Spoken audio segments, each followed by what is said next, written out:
Well, good evening, friends. My name is Mark Valeri, and as the director of the John C. Danforth Center on Religion and Politics, I welcome you this evening to this Danforth Distinguished Lecture with Tim Alberta, and his topic is the crisis of American Christianity.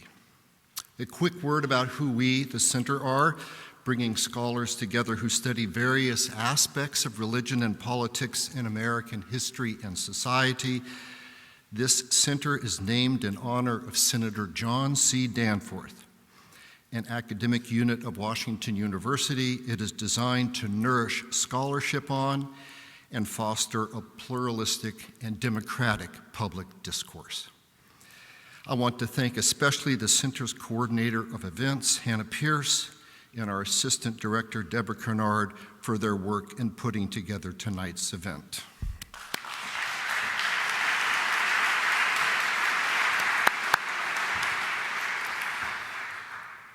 Following Tim Alberta's talk, there will be an opportunity for questions and answers, and one of my center colleagues, Professor Marie Griffith, will moderate that portion of the evening.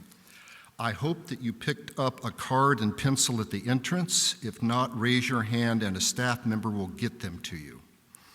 If you have a question for Tim, please write it on one of the cards and pass it to the outside aisles toward the end of the talk, say 7:45 or 50 or so, when you see staff collecting them. And we also invite you to join us at a reception after the discussion until 9:30 in nearby Brighton Hall. Staff will be outside to direct you to walk over there.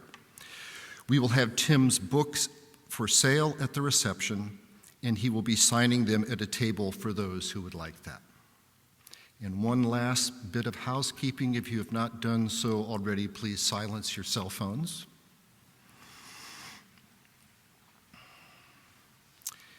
So, to introduce our speaker and moderator for this evening. Tim Alberta, a highly respected voice in American political coverage, is a staff writer for The Atlantic and best-selling author of American Carnage, on the front lines of the Republican Civil War and the rise of President Trump. His most recent book, The Kingdom, the Power, and the Glory, American Evangelicals in an Age of Extremism, is, from my perspective, one of the most astute and persuasive accounts of contemporary American religion and politics that I have read. Before his posting at The Atlantic, Tim served as the chief political correspondent for POLITICO, covering Capitol Hill and Washington's key players. He previously served as chief political correspondent for the National Review and senior political correspondent for the National Journal. His work has been featured in dozens of other publications nationwide, including The Wall Street Journal, Sports Illustrated, and Vanity Fair. Our moderator for questions following the talk, Marie Griffith, is the John C. Danforth Distinguished Professor in the Humanities at Washington University. She served for 12 years as the director of the center and the editor of the center's online journal. She focuses her research on American Christianity, including the changing profile of American evangelicals and ongoing conflicts over gender, sexuality, and marriage.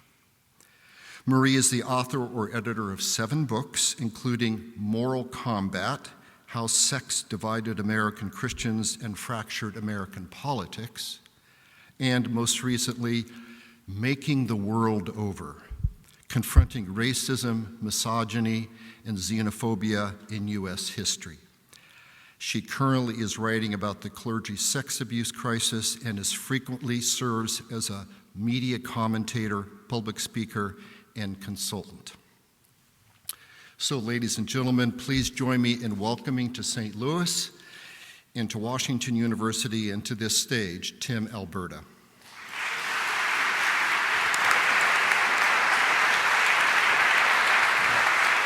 Appreciate it.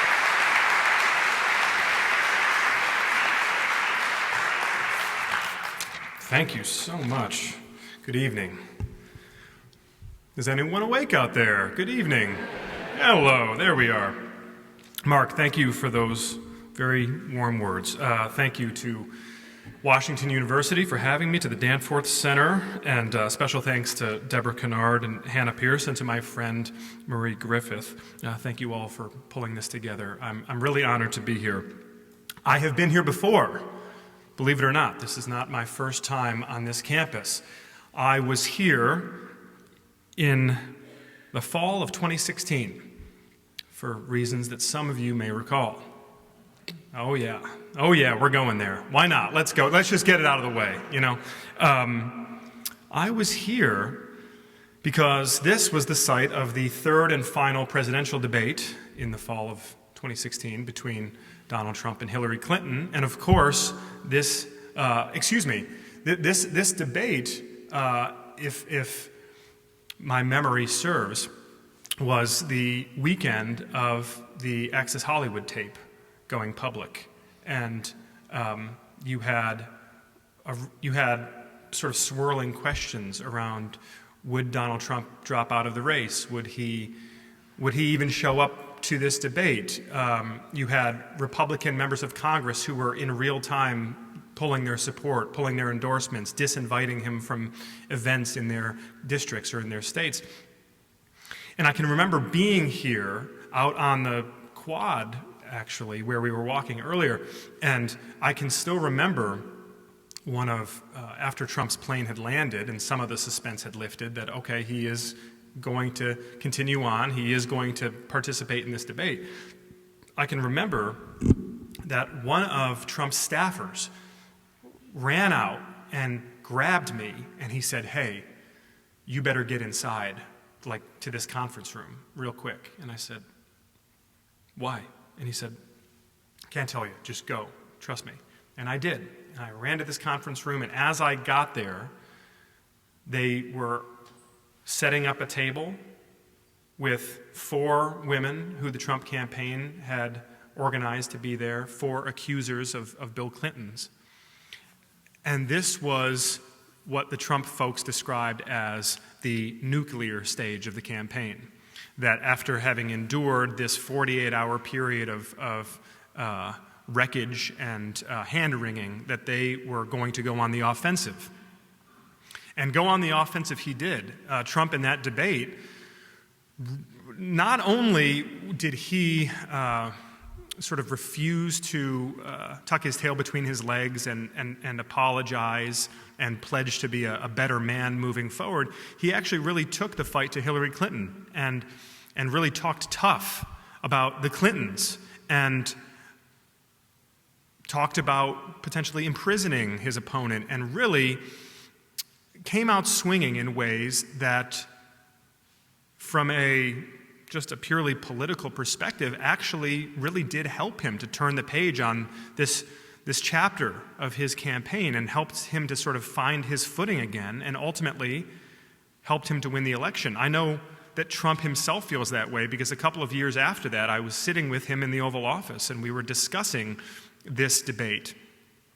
And he was recounting to me the counsel he was receiving from different members of his campaign staff, people, friends and allies, who were telling him what he should say or what he shouldn't say, and how he just disregarded it. And he came here and he talked tough. And talking tough is what won him that debate, and winning this debate, is what he told me, is what won him the election.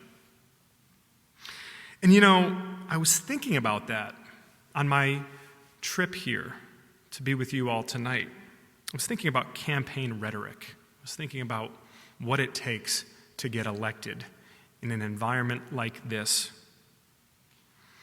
You see, I have a sense that if Missouri was still a swing state, which it's not obviously at this point, but if it still were, when I first started covering campaigns it was, if a presidential candidate came to town with a stump speech that sounded like this one that I'm about to give you, I'm not entirely sure that you'd be willing to vote for that candidate. Let me give you an example. So pretend I'm running for president, and I'm standing before you asking for your vote. And I said, "Ladies and gentlemen, my fellow Americans, blessed are the poor in spirit. Blessed are those who mourn. Blessed are the meek, for they shall inherit the land. Blessed are those who hunger and thirst for righteousness. Blessed are the merciful. Blessed are the pure in heart. Blessed are the peacemakers. Blessed are those who are persecuted because of righteousness.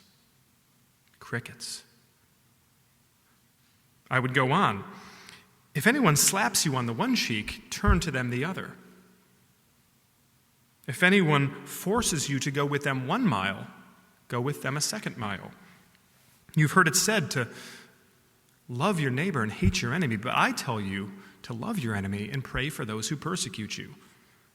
Let's be honest, folks. How many votes am I getting?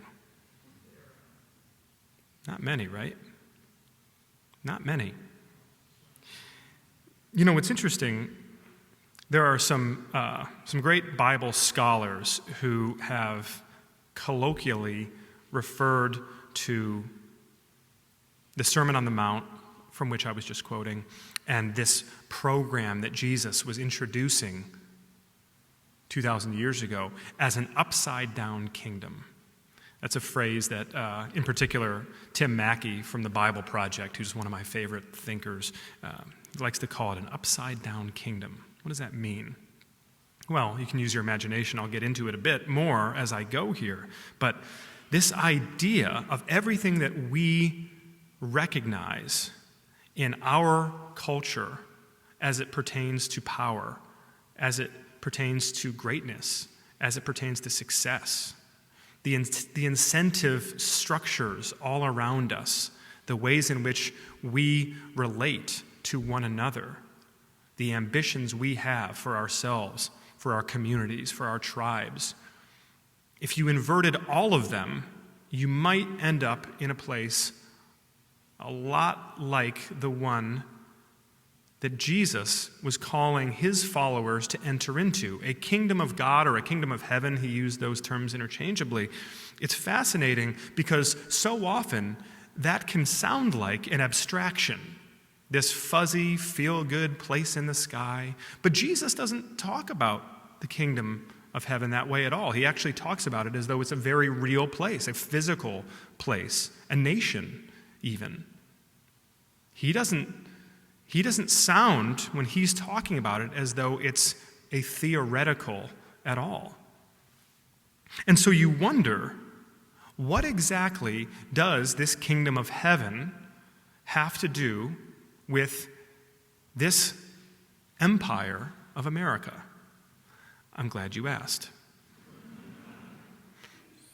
Before I get too heavy on you, let me just lighten up for a moment, if I may, and tell you a story about some friends of mine, maybe some friends of yours also. You see, there are a couple of guys, best buddies, and they are big-time Trump supporters, like die-hard MAGA guys. And just before the election, they're at his rally, and they're wearing their red hats and their Trump shirts and waving their flags and chanting the slogans. And they walk out of the rally afterwards, and they're just on cloud 9. It's the best night of their lives.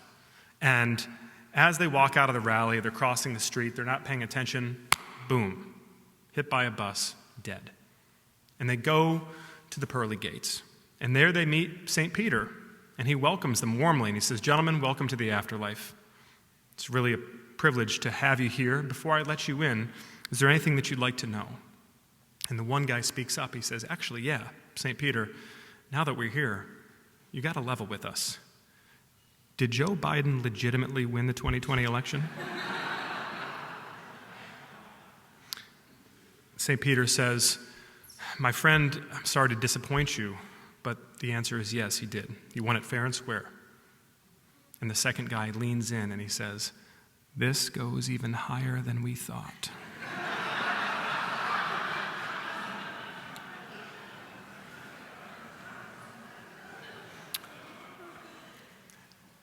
Why do I tell that silly joke? Well, for one thing, we all need a laugh right about now, I think. This is not going to be a message delivered around Donald Trump, although he certainly does loom large in these conversations, doesn't he? No, it's because I do want to talk a little bit about my friends, and actually I living in Southeast Michigan, raised in the evangelical church, the son of an evangelical minister, small conservative white Republican church in a small conservative white Republican town. These are my people. In fact, one of my MAGA diehard buddies told me that joke and gave me permission to retell it because it's pretty funny. But I think a lot in terms of this crisis of American Christianity. I think about my other friend in that story, Peter. Peter is my friend. Now listen, all of us who love literature, all of us who read a lot, all of us who spend a lot of time with these characters, fiction or nonfiction, we come to relate to these people. We come to see ourselves in these people. They become our companions, our friends in some cases. And Peter, look, this is a relatable guy. I know a lot of dudes with the shortcomings of Peter. Now, for those of you in the audience tonight who perhaps are not Christians or have not been to church in a while and maybe are not terribly biblically literate, that is quite all right. I'm here to hopefully contextualize all of this a bit and bring it down to ground level so that we can talk through this together. You see, Peter was a real roughneck, a fisherman who, according to the gospel accounts, but also a lot of the commentaries and the scholarly work that's been done on Peter, Peter was a guy who was always sort of spoiling for a fight. Peter had a chip on his shoulder. He really did not like the Romans who were occupying his people's ancestral homelands. And Peter had reason to not like the Romans because the Romans were awful to them. This was a brutal, dehumanizing occupation of ancient Israel.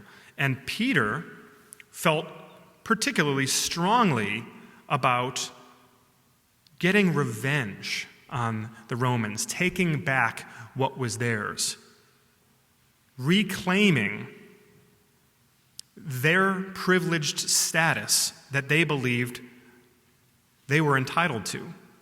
This covenant nation of Israel that had been so unceremoniously taken away from Peter's ancestors. And now they'd spent hundreds of years in exile and being subjugated by foreign rule, not just any foreign rule, but a cruel, pagan foreign rule that marginalized them and ostracized them and made a mockery of their God and of the values that they held dear.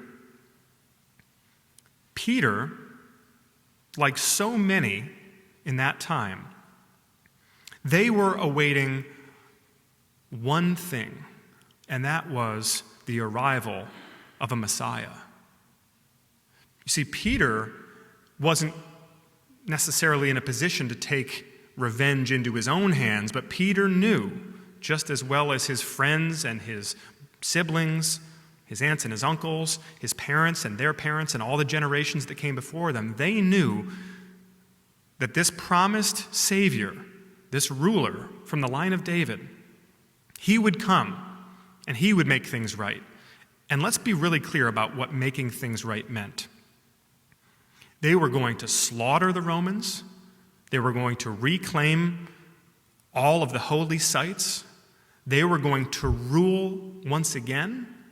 They were going to make Israel great again. I know, I'm sorry. It's low-hanging fruit. But this was the program. This is what Peter and his companions had waited for and agitated for, and they were getting awfully impatient.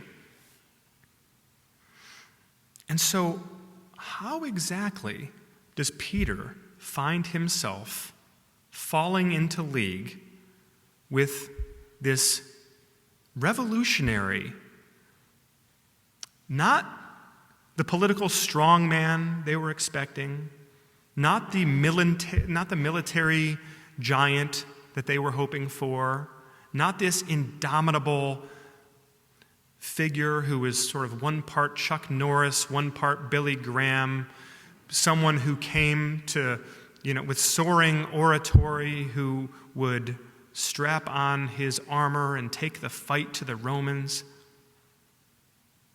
That's who they were expecting. That's who they were waiting for. And yet Peter, Mr. Tough Guy, he instead finds himself following this vagrant preacher from the backwater town of Nazareth in the ghettos of Galilee, a place that people were ashamed to even say that they were from. A man with no proper education, a man with no pedigree, a man who was apprenticing as a woodworker, we believe, a man whose father that had raised him was sort of pointed at and considered the punchline of a joke because he was viewed to be the illegitimate father. A guy who was born in a barn, literally, born in a barn. If there are any college kids in here who just escaped their parents' houses and can remember being accused of being born in a barn for the way that you kept your rooms or didn't keep your rooms, imagine that. Imagine actually being born in a barn. How could Peter, of all people, come to follow this man? You see, I think for as much as I could talk to you tonight about America, about the American church, about American evangelicalism, about the things that I have seen and heard and witnessed in my travels, I think that maybe there's a more productive way to think about those very problems. And it's to really not talk very much about America at all, you see, because as we're told in Ecclesiastes, there is nothing new under the sun. So much of what we are dealing with right now is not unique to us at all.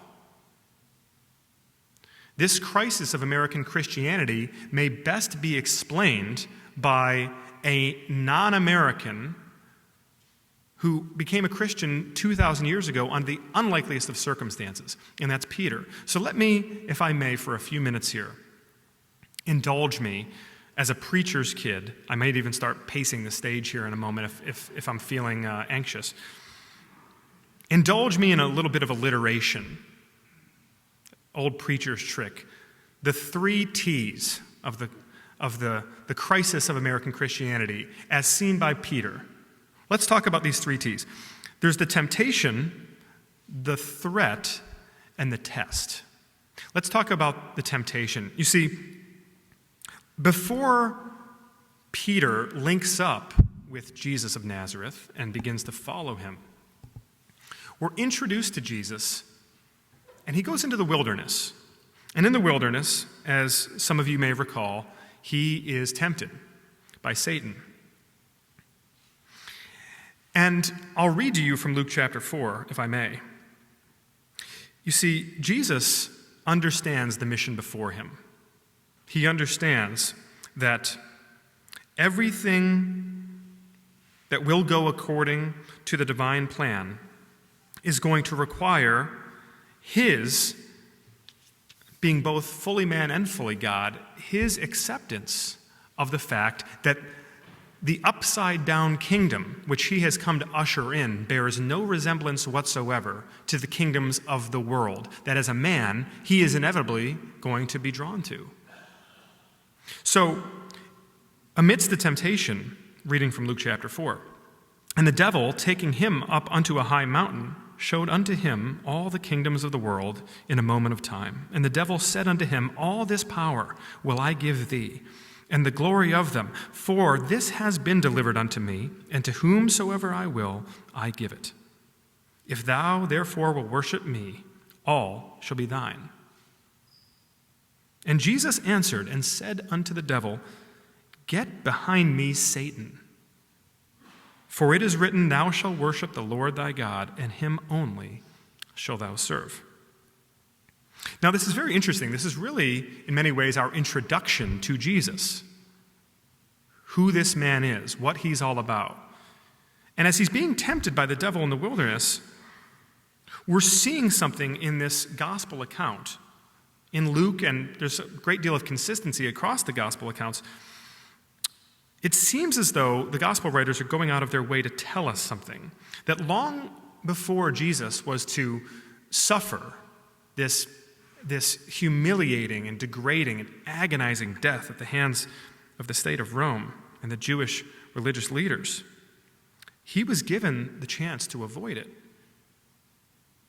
Here was the devil taking him onto the high mountain in this scene that's been painted into our imaginations, literally and figuratively, showing him all the kingdoms of the world. It can all be yours. These kingdoms and the power and the glory that accompanies it, it can all be yours. You just have to bow to me. And Jesus says, "Get behind me, Satan." What a curious phrase. Let's pack that away in our brains for a moment, because I'd like to come back to it if we could. You know, Peter is in so many ways the unlikeliest convert. Here's a man who, again, is so bent on worldly power. And you have to suspect that in some sense, Peter really only gets fired up to follow Jesus when he begins to realize that Jesus is his path to that worldly power. How do we know? Well, in fact, there's an amazing scene. Again, across the gospel accounts, there's this amazing scene where Jesus, at one point, takes his disciples to this city of Caesarea Philippi. And this is an intentional choice on the part of Jesus, because Caesarea Philippi is a home at this stage to all of these pagan temples and a lot of really, in some cases, very barbaric and sort of sadistic religious practices of that time with sacrifice and the like. And so Jesus takes his disciples into this city, and no doubt they're getting a lot of very strange looks from the people there. And his guys, his crew, Jesus' posse, they're sort of looking around, and they're like, "Why'd you bring us here? What is this?" And Jesus says to them, basically, "Hey, let me ask you guys something. Have you figured this out yet? Do you know who I am? I mean, really, who do they say that I am? Who do you think that I am?" You see, he's been ministering for a while. They've seen him do a lot of crazy stuff, miracles, healings, these miraculous signs, and yet no one has identified him as the Messiah. It's sort of an elephant in the room. And so the disciples begin to clear their throats, and they say, "Well, you know, some say that you're a prophet. Some say that you're Elijah. Yeah, but who do you say that I am?" And Peter speaks up. Now, you have to understand, there was some real rivalry among these 12. They were a funny bunch, and they didn't necessarily like each other a whole lot at times. A lot of jockeying, a lot of, who's going to sit at the right hand of power, right? Some things never change, because they can tell this guy's special, and they want to be his number two. And so Peter, he speaks up, and he says, "You're the Messiah. You're the Son of the living God." And Jesus he's so happy. He's effusive. He says, at this point, his name is still Simon. I'm skipping ahead in the narrative a bit. He says, "Blessed are you, Simon, son of Jonah. For this was not revealed to you by flesh and blood, but by my Father in heaven." Jesus is just jumping for joy in this moment because Peter gets it, or so he thinks. And not only is Peter now sort of the teacher's pet, being singled out for praise, having identified Jesus as the Messiah, but Jesus takes it a step further, and he says, "You know what? Your name's not Simon anymore. That's what they've been calling you. I'm going to change your name. I'm going to change your name to Cephas, the rock. Peter. Peter. That's your name, because you're the rock, Peter. You are the rock, and I'm going to build my church on you, on this rock, and the gates of hell will not prevail against it." That is some heady stuff. Imagine being Peter in that moment. Imagine being this roughneck Israeli nationalist fisherman who found yourself suddenly and inexplicably following around this haggard, semi-professional preacher who's saying and doing all kinds of curious things and making a lot of enemies along the way. And you've become convinced that he's the Messiah that your people have waited hundreds of years for. And now he's just told you that you are his right-hand man, that you're his rock. You're feeling pretty good about yourself, right? You're feeling really good about yourself. But then something happens. It's one of my favorite scenes in all of Scripture. And it's incredible, again, the consistency here across the gospel accounts. Immediately after this conversation takes place, and Peter's kind of got his chest puffed out, feeling great about himself, right? Jesus says, oh, by the way, let me tell you guys something. Let me let you in on a little secret. Now that you know I'm the Messiah, let me tell you what's going to happen next. I'm going to be betrayed and arrested and tortured and executed. Just so you're aware. And they all say, excuse me? What? And Peter pulls Jesus aside. And the Bible says Peter began to rebuke him. It's the language it's used. Peter began to rebuke. Can you imagine taking Jesus? Can you just give us a... Are you serious? What are you talking about? You're going to get executed. You're the Messiah. Don't you know we've got work to do? We've got Romans to kill. We've got a kingdom to set up. What are you talking about? So Peter rebukes Jesus. And what does Jesus say to him? Yeah, thank you.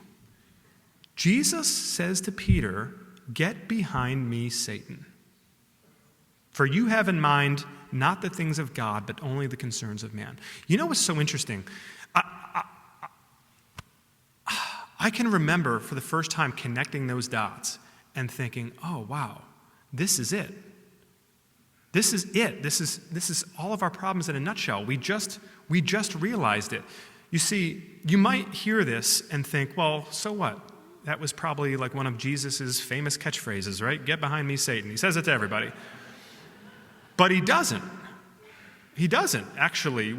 We see that across the gospel accounts, in all the translations and all the commentaries, there's no other reference or even anything approximating that use of language. Jesus says it exactly twice. Once to the devil himself and once to his best friend. Why? Imagine calling your best friend Satan in front of all your other friends, right? Might be kind of damaging to your relationship. Get behind me, Satan. Why would he say that? Because the temptation is the same. Peter and Satan are doing the same exact thing. They're cozying up to Jesus, and they're saying, hey, listen, I know that you've got this kingdom of God that you're really concerned about. You know, the thing about being meek and going the extra mile, all that sort of stuff. But, you know, we've got a kingdom right here, right now. I mean, it's ours. We can do whatever we want. That kingdom of God thing, that's kind of like, we got a bird in the hand here, Jesus. Right? You know, it's so interesting. We think often about the teachings of Jesus, but not always the context into which he was delivering these teachings.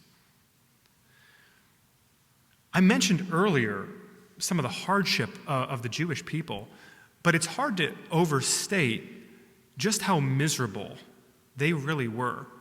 You know, one of the most humiliating aspects of being exiled from their homelands only to be brought back as, second-class citizens and live under occupation the way that they did is that these people really had no rights, but they also had no possessions. Really, in the ancient world, land ownership was the only way for you to amass any sort of a generational wealth that you might build an estate around, build a family lineage around, have some sort of significance, relevance in your society. And so here's Jesus, who comes along and says, "Blessed are the meek, for they shall inherit the land." And he's saying this to people who have no land. He's saying this to people who are awaiting a Messiah to lead a bloody revolution to reclaim the Holy Land so that they might once again have material, they might have property, they might have wealth and prosperity and privilege and status. And the recipe for gaining all of those things, or for regaining all of those things, has always seemed quite clear. It's the sword. What else could it be? And along comes this guy saying, hey, do you want to inherit the land? Good. Be meek. You know, a Roman centurion in those days, they could really be cruel, and they could be abusive, and they could put upon the Jewish people in ways that were just really degrading. And one of the things that they could do was legally, they could strap their armor to you and make you walk a mile with all of their heavy bronze, helmet, sword, shield, the whole thing, right? That was the law, that you had to walk that mile. Utterly humiliating. I mean, if anyone has been to the Holy Land, it gets pretty hot, okay? Imagine a 95-degree day and you're carrying 50, 60 pounds of armor for a mile, all while the centurions spit at you and mock you and call you racially charged names, insulting you, insulting your people. And along comes this Messiah who's supposed to be leading your rebellion against these dogs. And he says, hey, if anybody asks you to do that for a mile, good. Go a second mile. So Peter's been hearing all of this, and yet he still does not grasp the concept of this upside-down kingdom. And you can't blame Peter necessarily. You can't blame him for giving into the temptation. You can't even blame him for tempting Jesus himself. Why? Well, consider the second T, the threat. We've talked about the ways in which the Romans were brutal, right? And we understand that there was a justifiable resentment and outrage felt, deep in the beating heart, of the Jewish people who at this stage had enough, right? They had been pushed too far. And the threat to their lives was such that even as they begin, on the one hand, to fall in line and pledge their devotion to this man who is leading this nonviolent revolution built upon ideals that make no sense in their context whatsoever, even as they're trying their best to follow him, their hearts aren't really with him. Or at the very least, their identities are sort of divided. On the one hand, they're trying so hard, some of the time, to follow that program and to buy into this upside-down kingdom and to be transformed by these radical teachings. And yet, on the other hand, their identity is blood and soil, militant nationalism. You will not trample on my beliefs. You will not attack our values. You will not push us to the margins of society. And if you do, there will be hell to pay. Because that's the kind of kingdom that I'm after. It's so funny because Peter, you would think after being rebuked, the Son of God calls you Satan. That might lead to a little bit of reflection and, some... Again, you got to love the guy because you read about him and you see in him yourself. You're looking into a mirror. Gosh, I'm really good and chastened after that whole being called Satan thing. I think I'm going to clean up my act now and try to get with the program. And he does for a while. And then comes the weekend of Jesus, his arrest and his betrayal, his crucifixion, his trial. And during the Last Supper, Jesus says, hey, just FYI, one of you is going to renounce me. It's going to be you, Peter. You're going to renounce me. Spoiler alert, it's going to be you. And Peter says, never, never, Lord, never. Don't you know? I will go to the grave with you, fight to the last with you. I will never abandon you. And Jesus says, dude, you're going to do it 3 times in one night, just to leave no doubt.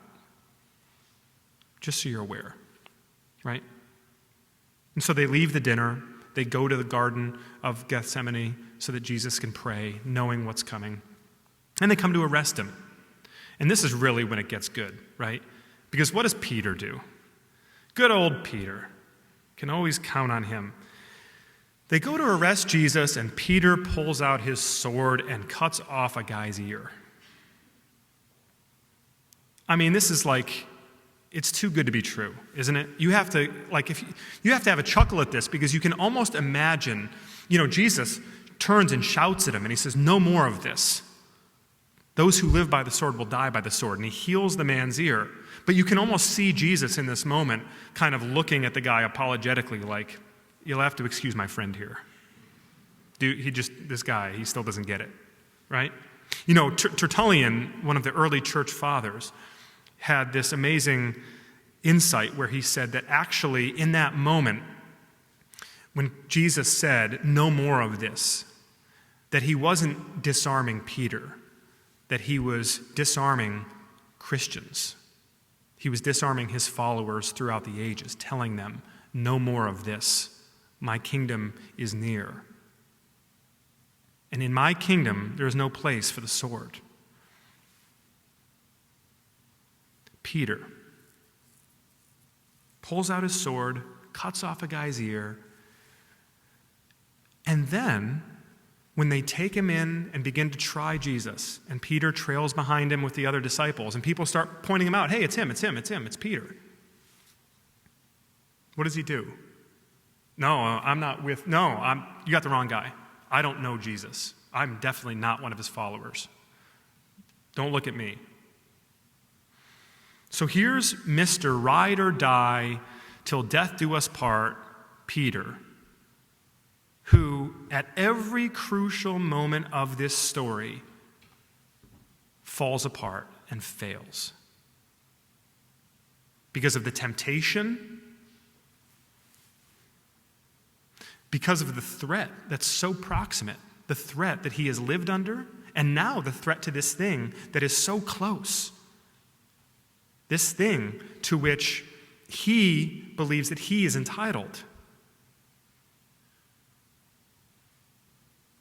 He sees the threat and he panics, and everything that he thought he believed takes a back seat to his immediate primal human instinct, and that is in all of us.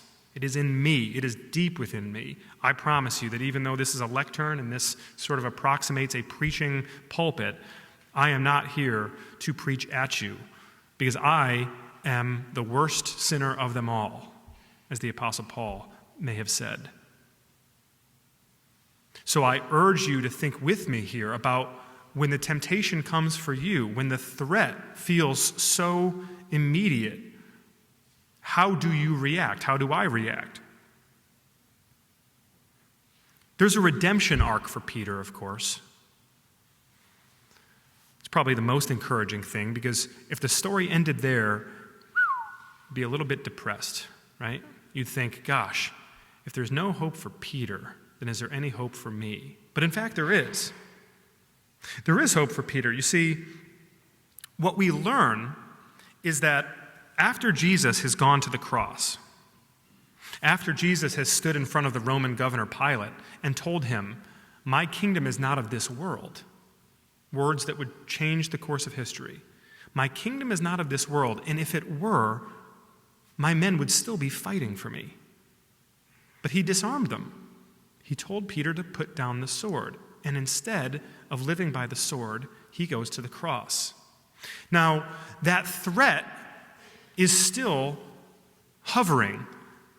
That threat is still near, because the people who put Jesus to death, they want to stomp this thing out for good. They are aware that this Jesus of Nazareth, even though he has now been executed publicly, that he has started quite a movement. And there's a lot of followers out there who might want to rabble-rouse.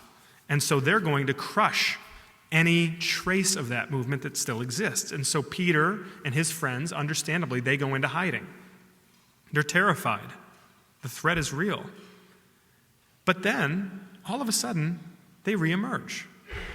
Not only do they reemerge and pop their head above ground, but suddenly, Peter and his friends, they're running around in broad daylight, preaching, telling anybody who will listen that Jesus is alive, that he rose, that the tomb was empty, that they saw him, the nails in his hands and everything.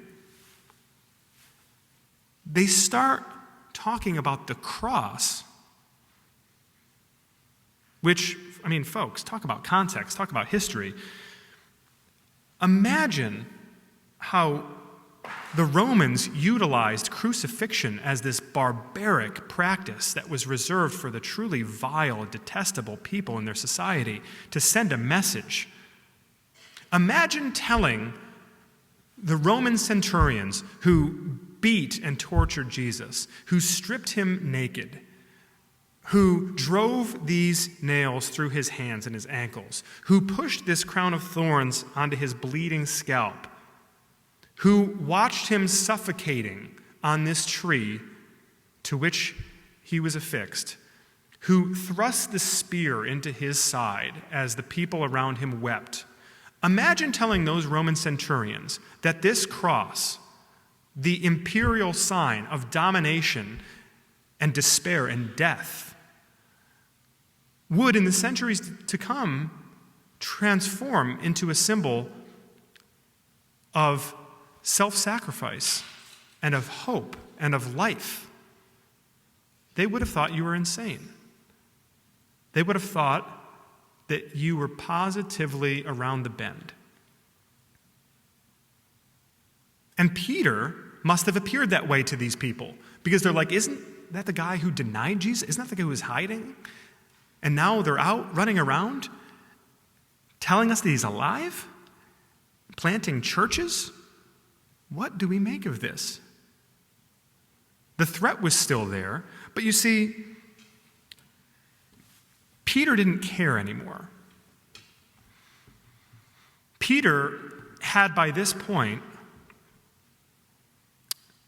come to understand his weaknesses and that he alone was not capable of overcoming them.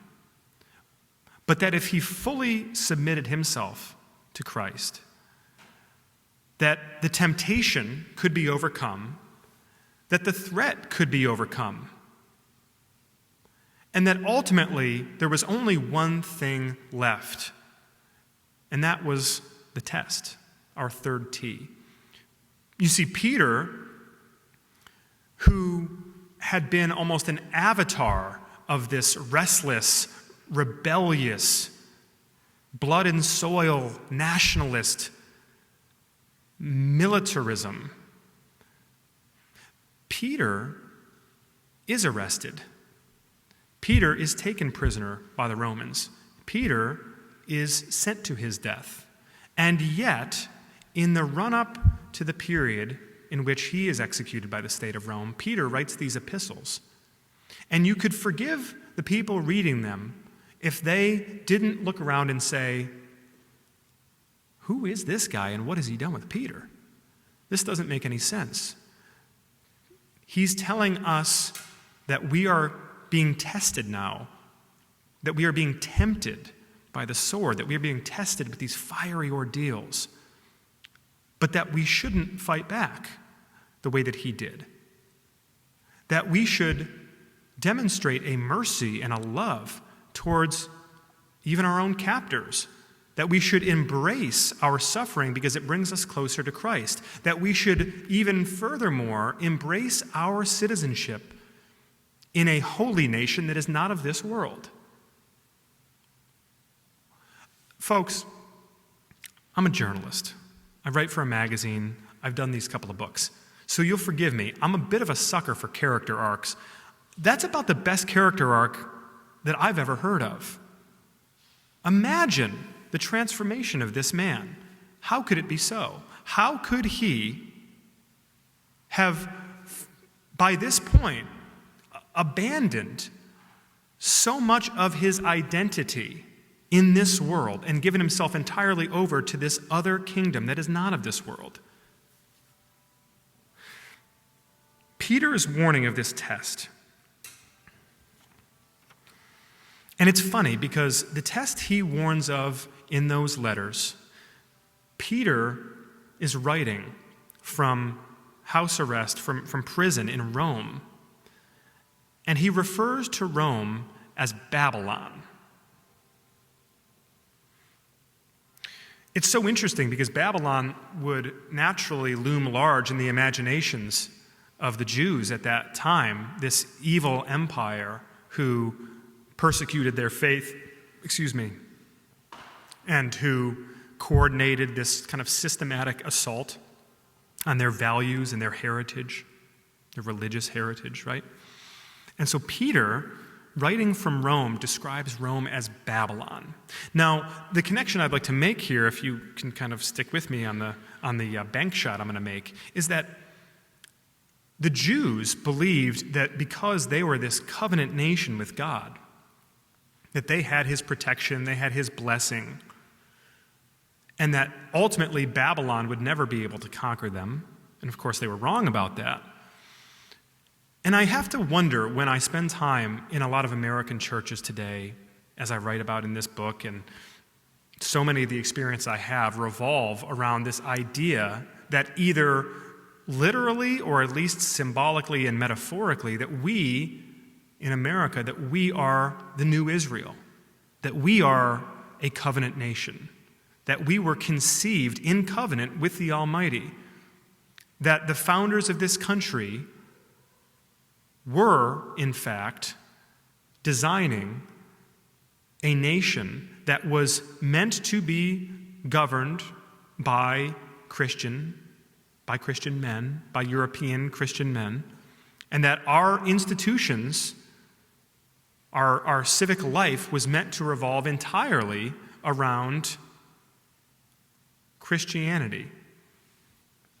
That is a very popular narrative taking hold in churches, taking hold in classrooms. You have states and school boards that are literally in the process of rewriting their curriculum to reinforce those ideas that actually the separation of church and state is not real, that actually the Establishment Clause of the Constitution, that actually theocratic governance is not the boogeyman that they've made it out to be.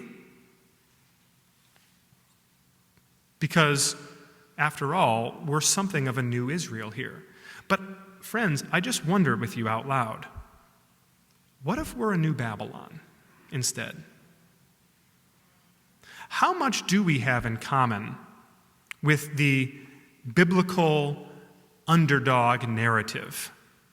Those Hebrew slaves toiling in Egypt under Pharaoh.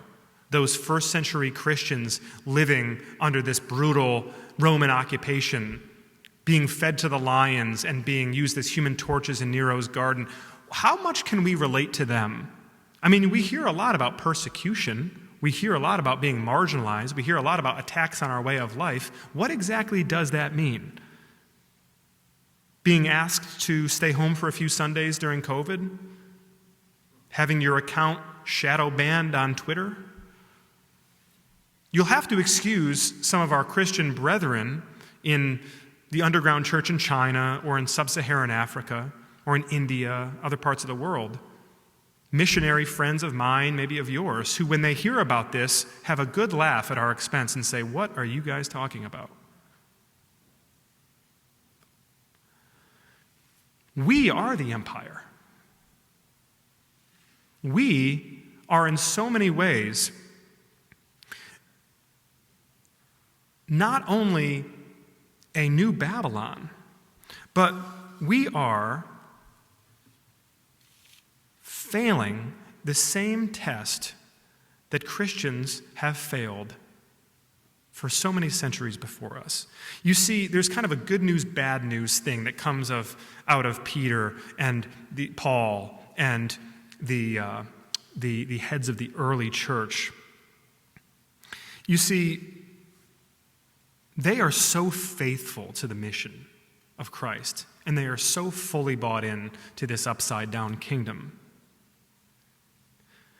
that it becomes contagious. These letters they write, abandoning their old identities and surrendering entirely now to their identity in Christ, they're so persuasive and so compelling and so unlike anything this world had ever seen before that their movement begins to grow and grow and grow.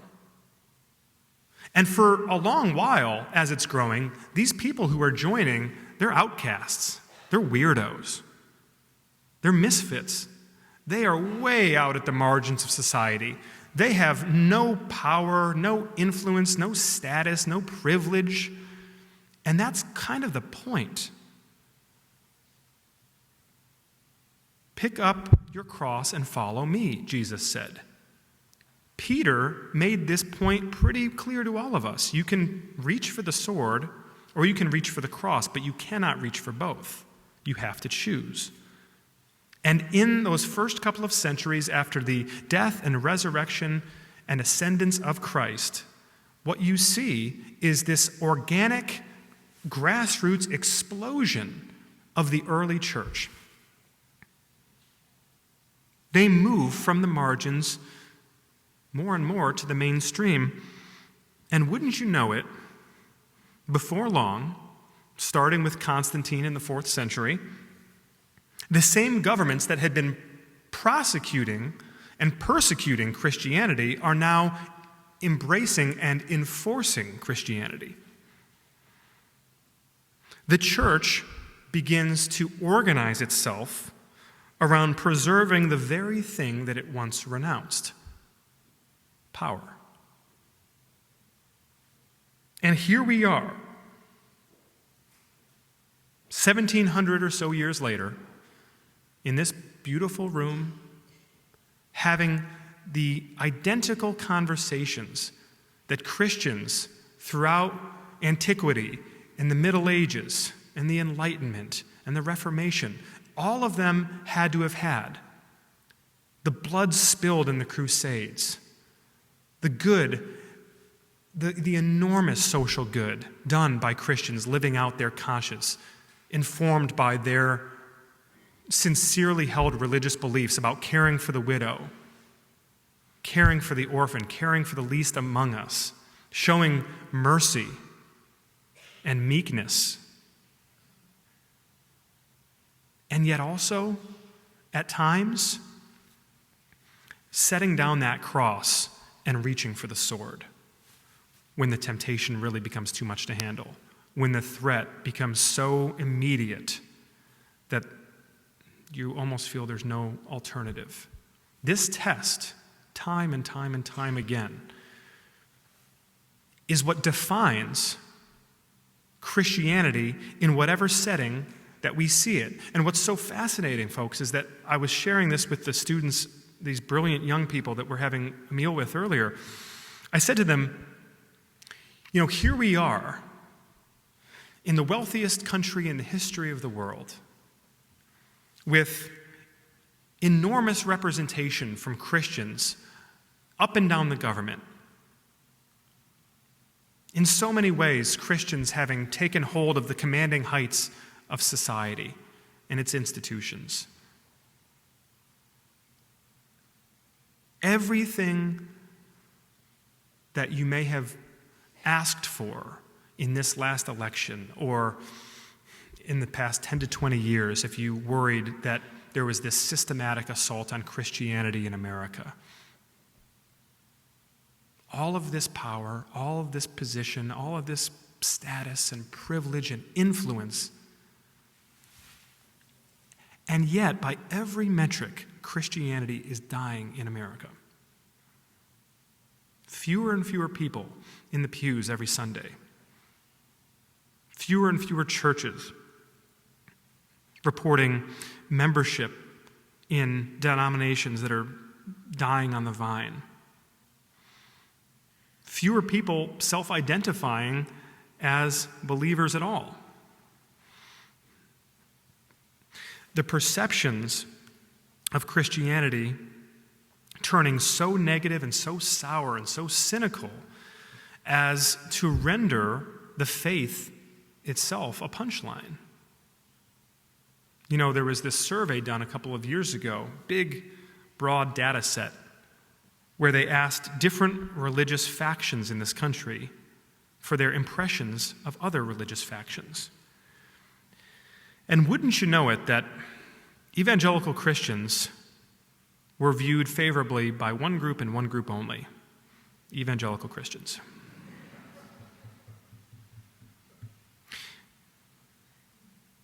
We have this fascinating dynamic throughout history where you tend to see almost an inverse relationship between the authenticity and the organic power of a Christian movement in a time and place, an inverse relationship between that and the amount of social, cultural, and political power possessed by Christians in that setting. It's almost as though when Christians are in pursuit of the sword and become consumed with ruling the kingdoms of this world, that they abdicate their duties to their true kingdom. And you can see how it happens. I have seen it happen in my own life.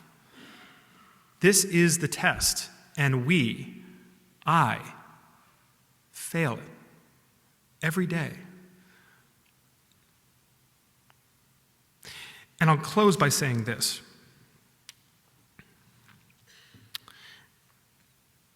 None of this is easy. None of this is black and white. There are not good guys and bad guys. There is a very real and very painful dialogue to be had inside of the church, and not only inside of the church, but between the church and the unbelieving world. Because at the end of the day, if you are an evangelical, what does that even mean? It used to mean something. I was raised in a household where if you brought your friends from school to church on Sunday, you got some sort of a prize from your parents. It was like a sick religious pyramid scheme that they were running in our house. You would be the evangelist of the week, right? Evangelion, the good news, the gospel. It's funny, we have this thing called the Bebington Quadrilateral. There's never been a great way of defining what it means to be an evangelical. There was a writer who once said that basically an evangelical is anyone who likes Billy Graham. And then a reporter asked Billy Graham about that, and he said, actually, I don't know either, but I'd like to know the answer. And so along comes this thing, the Bebington Quadrilateral, it's called, if I can find it here. But it was so interesting because you have this way of defining something that is in so many ways impossible to define. And what you have is the term evangelical, which to some of us meant something, still means something, increasingly becoming synonymous not with the crucifixion of Christ and the resurrection, not with the deity of the Godhead, fully God, and the God-man, fully God and fully man, not with the virgin birth, not with the fundamental precepts of the Christian faith, but rather evangelicalism becoming synonymous with white, conservative, Republican Trump voter. And in this way, evangelical becomes a barrier to evangelizing. Christianity becomes a barrier to Christ. If the goal of the church is truly to make disciples, to reach out to all the nations, and to grow this upside-down kingdom of God. How can you do it when everyone on the outside of your walls you view as an enemy combatant? You know, it's so interesting. We think often of the culture wars and how they have permeated the church. And you can begin to view churches as these military garrisons that are strategically placed out on the battlefield, right? And you use them to sort of coordinate your frontal assaults on the enemy on the outside. But that's not the way Jesus talked about the church at all. Jesus talked about the church as a field hospital for the wounded, the place where you could be brought in and you could find rest and you could find healing and you could find redemption in Him.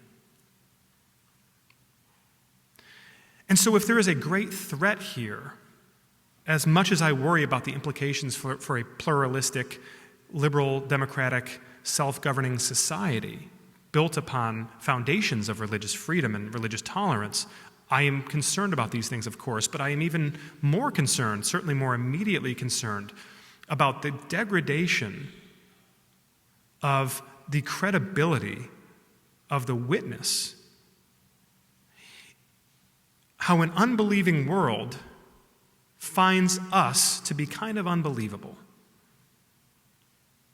And how we respond to this, not with reflection and introspection and humility, but rather with belligerence. I'll close by saying this. I have this very vivid memory of standing with my dad when I was a little boy, maybe 4 or 5 years old, in his office, in this little wood-paneled church office.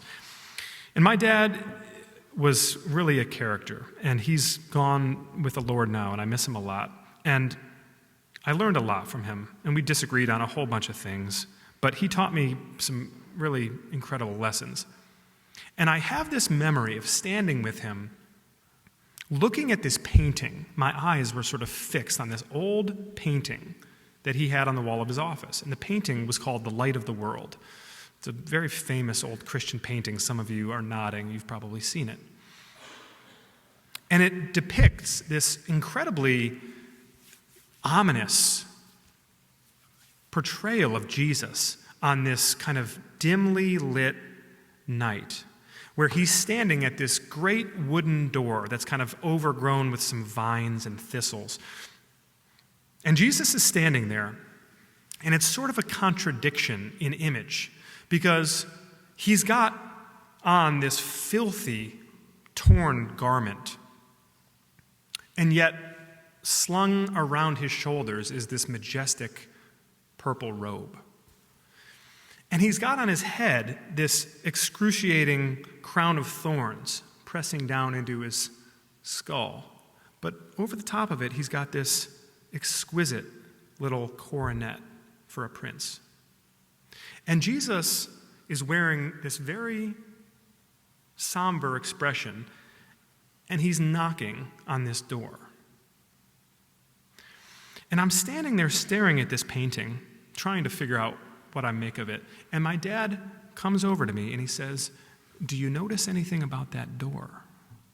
And I looked at it good and long, and I said, "No." And he said, "There's no handle on the outside. Jesus can't open the door into your heart.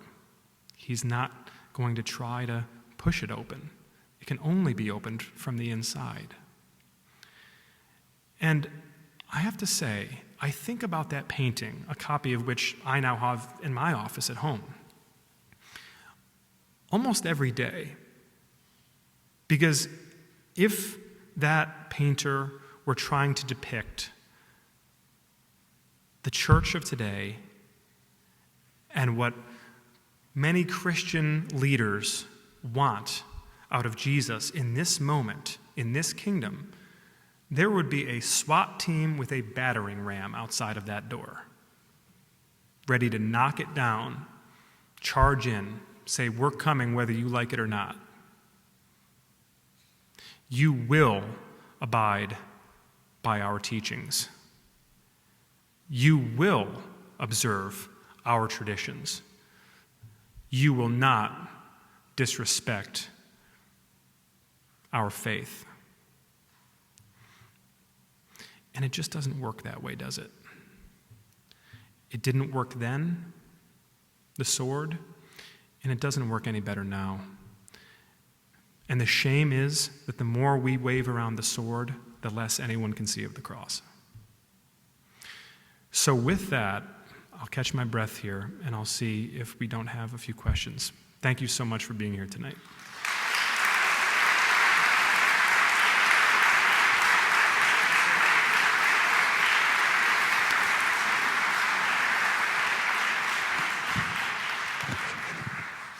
Great. Thank you so much, Tim.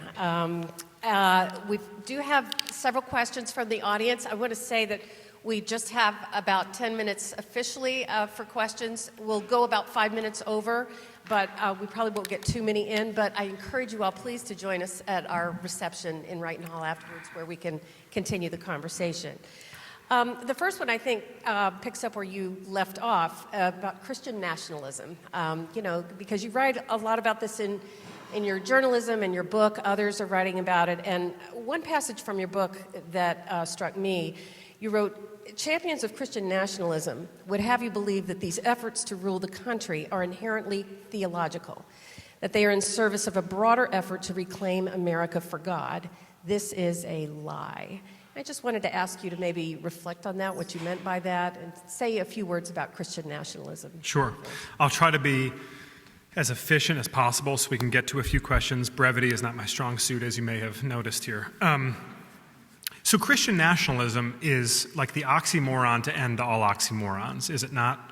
It is fundamentally a contradiction in terms. It is neither, it's sort of as the professor and I were saying to the students earlier, that when church and state merge, it is terrible both for the church and for the state. We have countless examples of this throughout the ages. Christian nationalism is a problem in so many ways, not only because it is a misnomer, but also because it is thrown around so loosely and so haphazardly that what actually happens is it creates a bit of a boomerang effect. And for a lot of people who don't know exactly what it means because there is no agreed upon definition, inevitably anyone who is both a Christian and who loves their country says, hey, I guess I'm kind of a Christian nationalist. Shame on you, elite media, academic people, for shaming me, right? Here's the thing. Christian nationalism is, in my own definition, the unholy alliance of bad history and bad theology. I talked about the bad history earlier. There is a very well organized, very well financed effort underway in this country right now.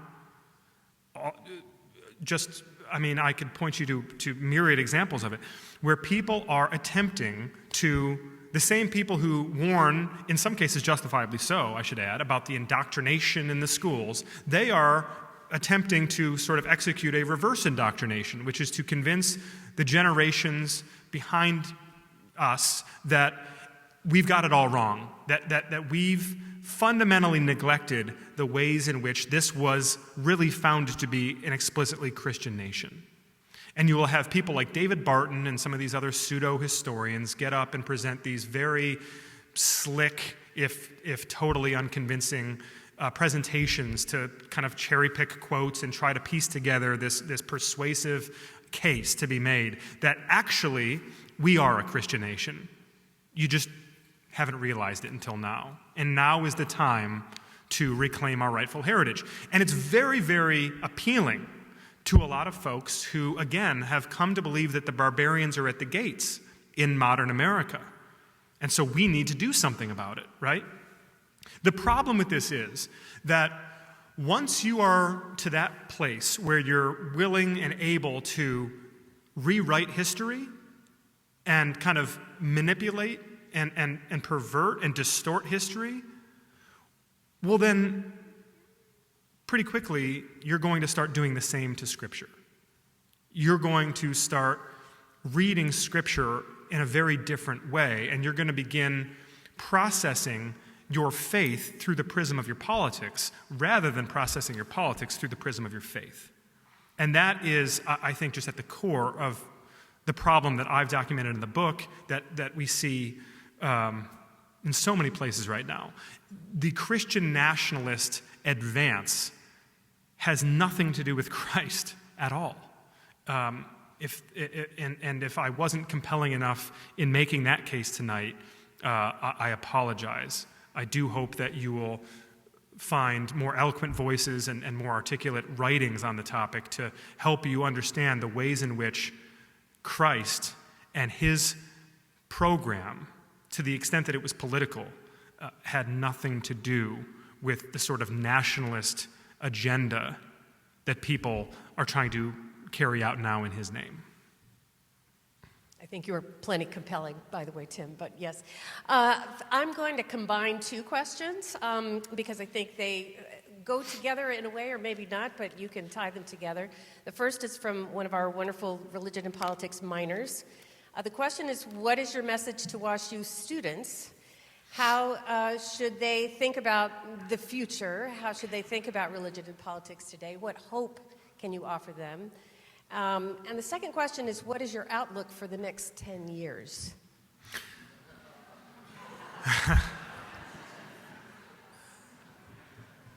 Well,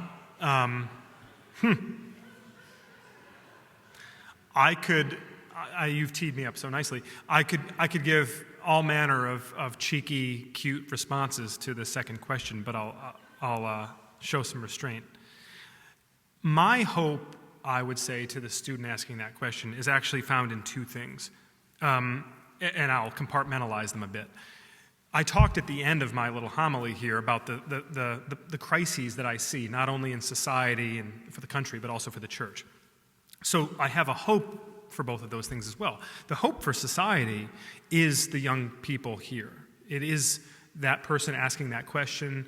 It is the kids who I have been so blessed this past year to speak at a couple of dozen colleges around the country and get to interface with young people, and they are so curious and they are so resilient, but they're also so fed up, right? We have bequeathed to them this mess, and they're not going to take it. And I see this idealism that is almost inexplicable for people who have been dealt, I think, a pretty rotten hand in a lot of ways. And the amazing thing is, I write about this towards the tail end of my book.